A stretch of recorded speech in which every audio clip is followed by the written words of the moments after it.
consulted with his superiors. Should I come forward about this? And these guys are being accused of murdering him, and his superiors told him not to get involved unless, they were going to, actually be indicted. Well, when they passed the polygraph test that the sheriff gave, that kind of took the pressure off the murder question. And then, of course, when I was returned, and, he said that all these years he had felt bad that he didn't come forward and corroborate what he'd seen. Well, I called up the script writer for the movie and told him about this guy, and I thought it was interesting, but I didn't give it any more thought. So I was off traveling doing these interviews, and unbeknownst to me, Paramount flew this guy out to Hollywood and interviewed him, but something got their curiosity going, and they had him polygraphed. And the results were very strange. He passed the part about being in military intelligence, about being there. See, he said he was with his wife. He says, "I'm divorced from her now, and you can, she'll corroborate that we saw this." And, he saw the beam and the glow of the craft and everything. And but when he was questioned about having connections to my number one detractor, he flunked. So he's passing about everything except that. And, this is really disturbing to me. What are the odds in this remote area that the closest witness is going to be somebody that's armed, standing there with a higher-powered rifle from military intelligence, and what was the deal here? What was his involvement? Was it anything more than just a coincidence that he was in military intelligence, or was he there for a purpose? Well, you got to wonder about that. I mean, was he aware?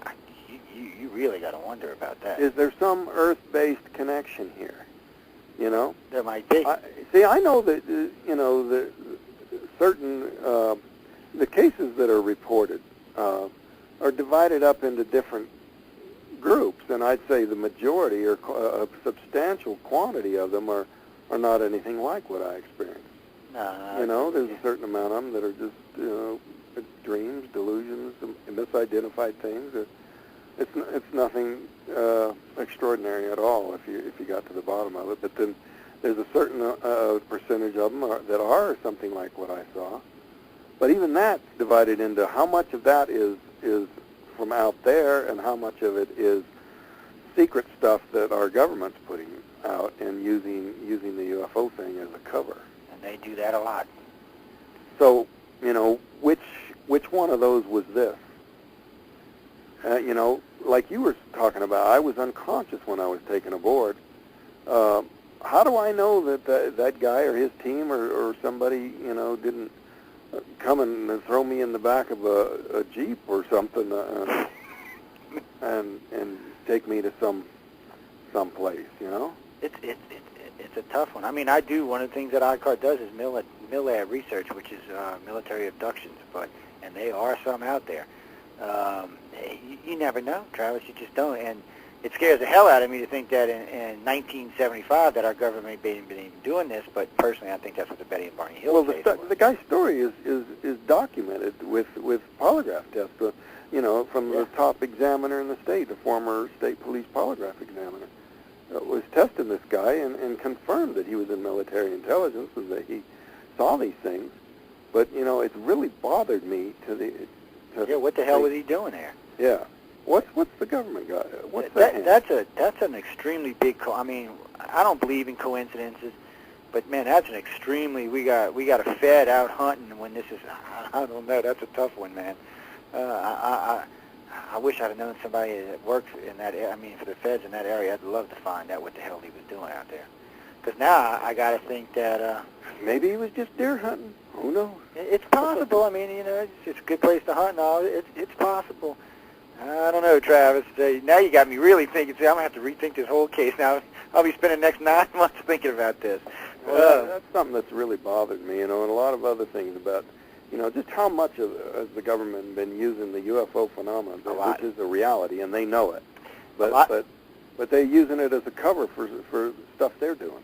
Well, it's a lot more than ufology will ever admit to. I rant and rave about it all the time, but I can get away with more than the average ufology because I own a station. But still, it's way more than anybody wants to admit to. It's like I don't know, like where you live out in Arizona or out in Arizona, New Mexico, Colorado. We used to always get these things, man, these black flying UFOs. Turned out to be the X-117. Now they describe these black triangle things flying in the same areas, which seem to be the TR-3Bs, which is another government project. I don't know what a TR-3B is, but, you know, I have had people that I consider credible tell me about seeing these triangular-shaped things. And those turned out to be, well, most of them have turned out to be ours. So, you know, you got to wonder what extent of it, see, because it's hard to say. Because I have no doubt the planet's being visited. There's enough evidence to know that, but I have no doubt that the government's into this up to its eyeballs. And it's just who are they into it with, and how much is them and how much is the aliens. That's a tough one there, Travis, and we are working on it. Last year I come across a topographical map of Arizona. It was, you know, it was one of these atlas. It was kind of like a road atlas, only it's topographical, of Arizona. And so they divided the state up into areas, and, you know, each page deals with one of the areas. Well, the area where this happened got named Area 51. Oh, Lord. You know, there's 70-some numbers there, but it just happened to be. Now, is this just another coincidence? Oh, you can't keep going on these coincidences now. You know, sometimes is this somebody's sense of humor, you know, making these maps? But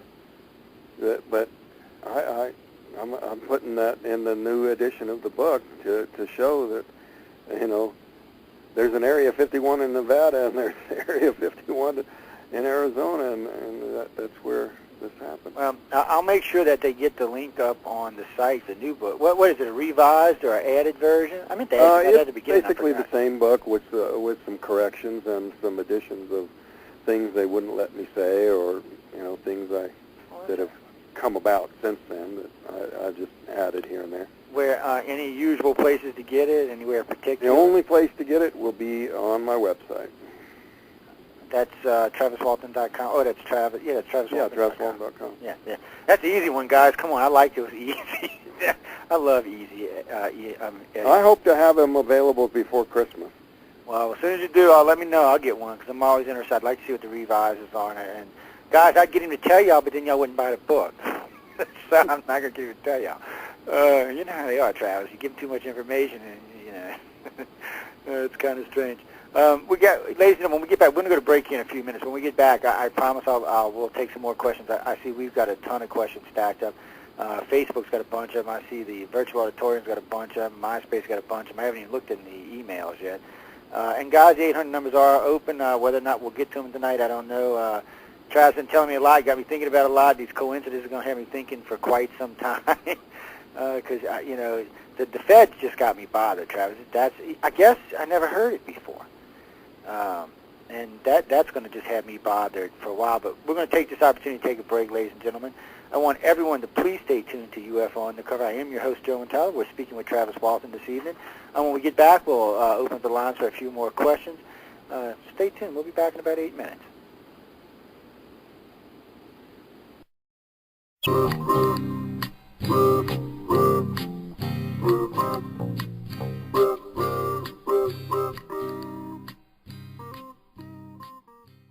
Welcome to UFO Undercover with your host, Joe Montaldo.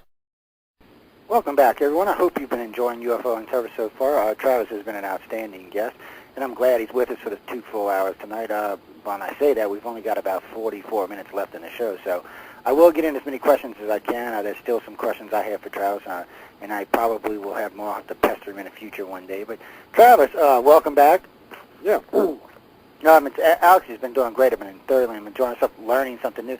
I always love when I do a show and get to learn something new. It's like a double thing for me.